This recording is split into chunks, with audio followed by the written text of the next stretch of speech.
Well, what I wanted to talk to you about was three things, but mostly about how the way this government conducts itself. So that's the primary purpose for my appearing before you today. Um, Number one is how it deals with basic needs of our people. Ano yung pinaka-basic na pangangailangan ng taong bayan? 2 weeks ago, 2.5 weeks ago, the President announced that food prices had gone down, that inflation had gone down, and that they were actually celebrating it and saying that this was a direct result of government intervention. However, yesterday I was speaking with people who go to market, urban leaders or urban poor communities. Leaders from urban poor communities. And simple question, because I also go to the market, I ask them, namamalengke po ba kayo? Yes, to a man, but they're mostly women. And I ask them, point blank, nagmura ba ang pagkain? Of course, yes, and in fact, I see a lot of people affirming this. The price of rice is not gone down. Because, yet the claim, the kind of outlandish claim as of 2.5 weeks ago is that rice prices went down.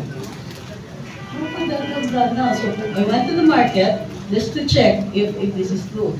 Apparently, what they're claiming as rice prices having gone down is that they released a certain amount of rice in the market to be sold at 45 pesos per kilo.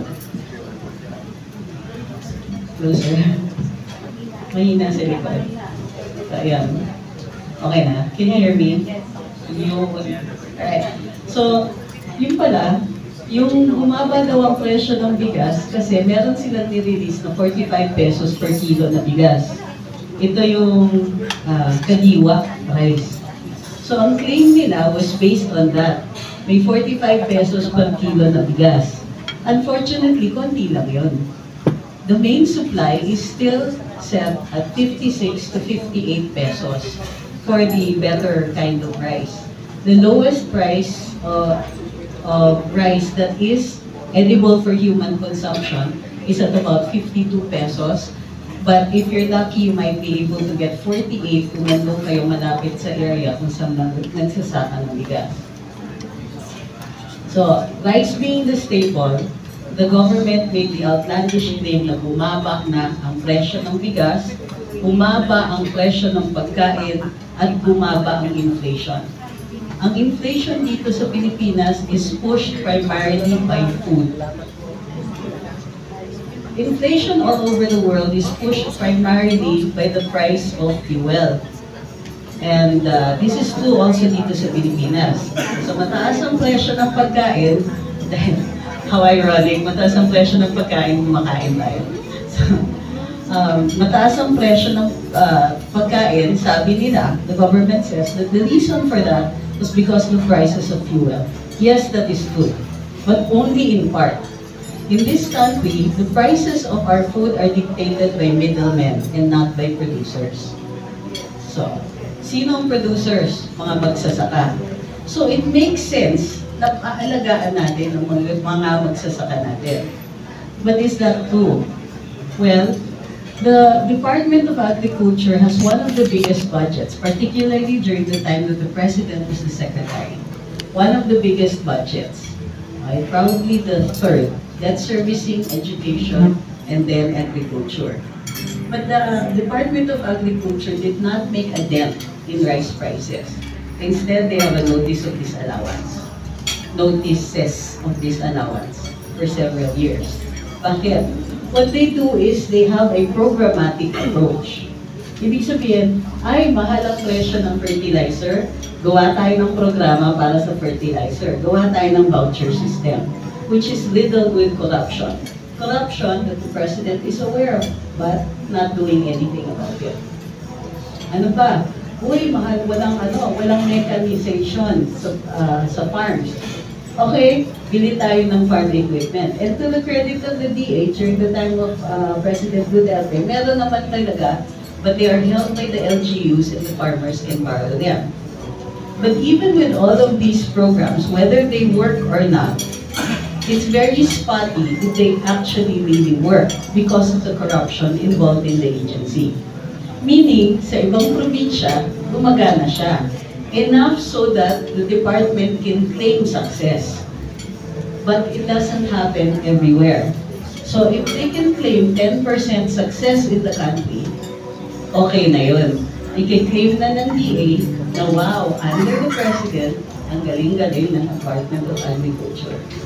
Of course, they did not try to make that claim.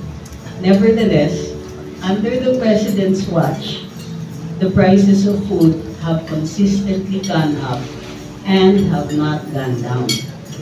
So what was the reaction of the government in relation to this? Sabi nila, dahil mataas ang presyo ng pagkain, kailangan importation. And that would be normally an emergency response. Kulang ang bigas, under the old NFA law, pag kulang ang bigas, tataas ang presyo, NFA will import.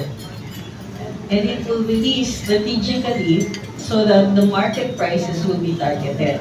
Kahit paano, it won't go too high. Under this administration, there is no more NFA to regulate importation. And the importers are friends of the President.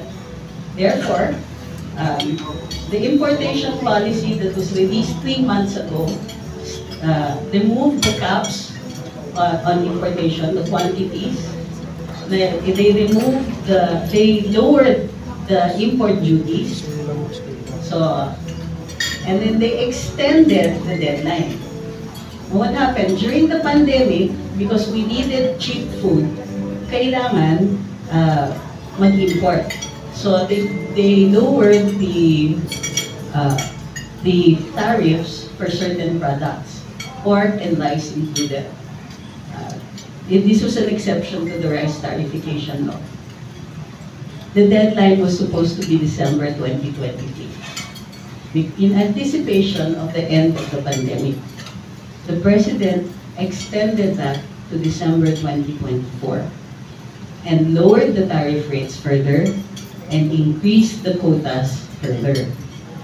Which means that since we had difficulty with importation even before, with importers competing with local manufacturers, we barely manufacture anything now. But local growers now compete with cheap agricultural products from abroad in larger quantities and with cheaper prices. What does this mean for our farmers? It means that every year we lose more and more farmers. They sell more and more of the agricultural land, even the ones that the government had spent on for irrigation. So, ang nabibenta po ay irrigated land.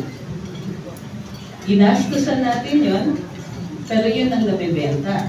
Kasi hindi na kaya ng magsasaka. And despite the many programs, it's still failing. Because there is no intention to make it work. The importation policy is clear. The President says it's a temporary measure. But yes, it was a temporary measure which should have ended last year. It did not. And yet they had the temerity 2.5 weeks ago to tell us, okay na yung presyo ng bigas. It's an outright lie. Unfortunately, nobody has picked up on it. Pero, every time we eat, nararamdaman natin yan.